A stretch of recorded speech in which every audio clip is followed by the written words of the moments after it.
Welcome to another Shave and Share with Duster. I'm going to go ahead and get started, and as always, I'll be using my brass tacks shave soap, brass tacks, a whisk. To do this, let me just jump right on in. You'll notice that I'm wearing this original Mustache Club shirt today. There are several key people that introduced me to the world of mustaches and mustache styling, and Brett Tompkins, spelled with two T's.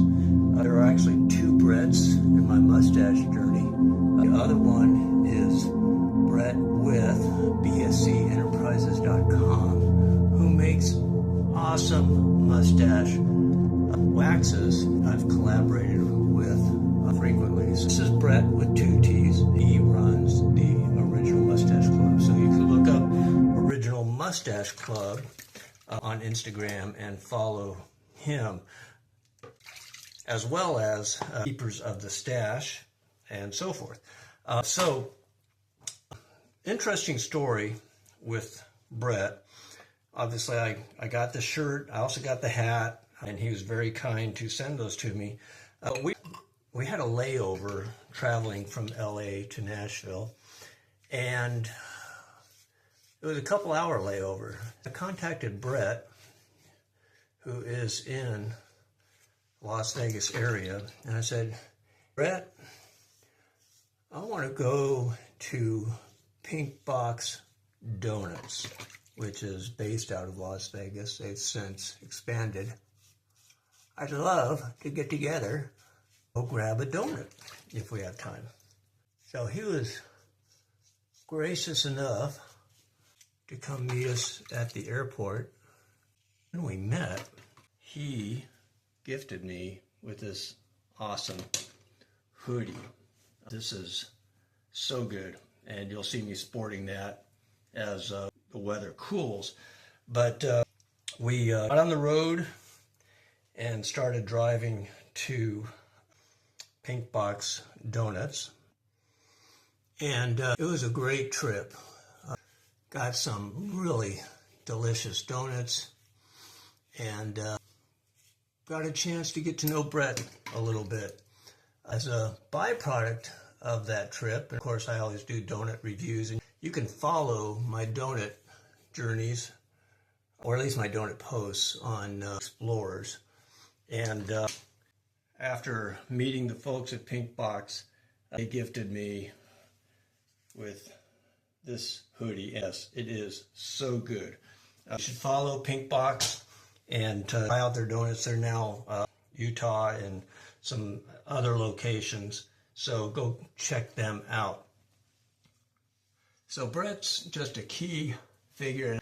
I don't know how long it's been. I think it's probably been 6-7 years ago. Started this mustache journey. Go check him out. So what else can we talk about? I'm going to go ahead and do my dome now. So you've heard about some of my spiritual journeys and starting the CCM then and now. A little bit too much water in that account. Go check that out. If you're interested in contemporary Christian music, I'm really excited about that and find that as a purpose in retirement going forward, and I'm very excited about it. But I wanted to mention, I do have a couple tattoos, and I know several of you men out there that follow me are also into tattoos. But I have this tattoo on my arm. I'm not going to have time to, or I can't show it to you on the screen while I shave. So what I'm going to do is put it right down here as I talk about it. But it's a picture. The tattoo is of 3 arrows, and each of those arrows represents one of our sons who are now grown. And no particular order, but there's a scriptural reference to having a quiver full. And I'll put that scripture reference in the notes for this post. But I've always felt so blessed with our family, and beyond our 3 boys, we now have 9 living grandchildren and 1 who died at birth.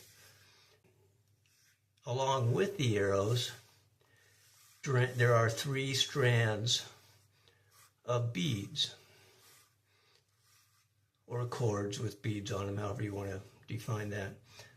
But the beads on the strands each represent one of our grandchildren. One of our sons has 3 children, the other has 4, and the other has 2. So each strand has a corresponding number of beads with the number of kids that they have.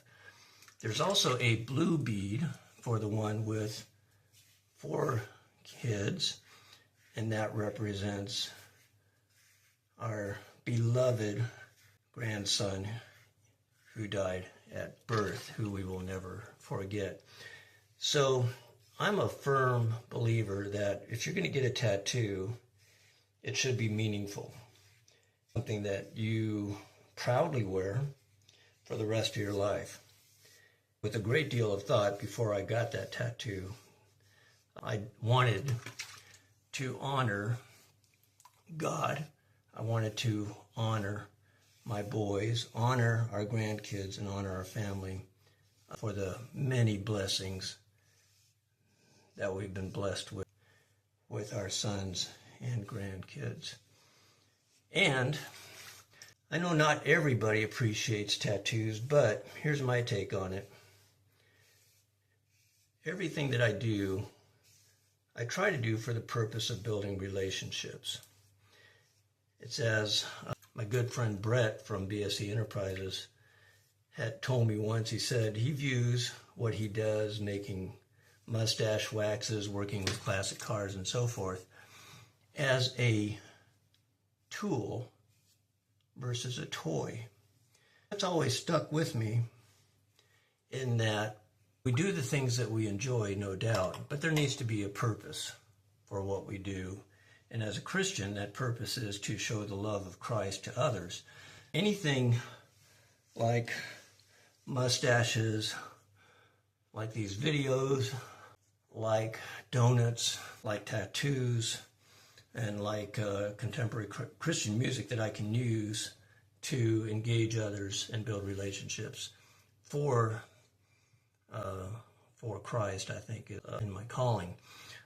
And in fact, you've probably experienced this for those of you with tattoos, but if you ask somebody about their tattoos, you'll get to know them pretty quickly. And I found that true with mine as well, that somebody will ask me, hey, I like that tattoo, what does it mean?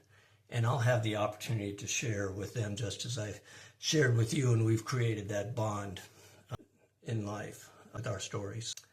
I am all shaved, so that is the end of story time, but I'm going to go ahead and top this off with this amazing aftershave lotion from Brass Tacs. It's amazing stuff. You really need to try that. All right. That's it for today. I hope you've enjoyed this shave and share with Duster. Maybe next time I'll tell you about where the term duster came from. You may think it's obvious, but it's a little more in depth than that. So until next time, thank you for joining Shave and Share with Duster. God bless.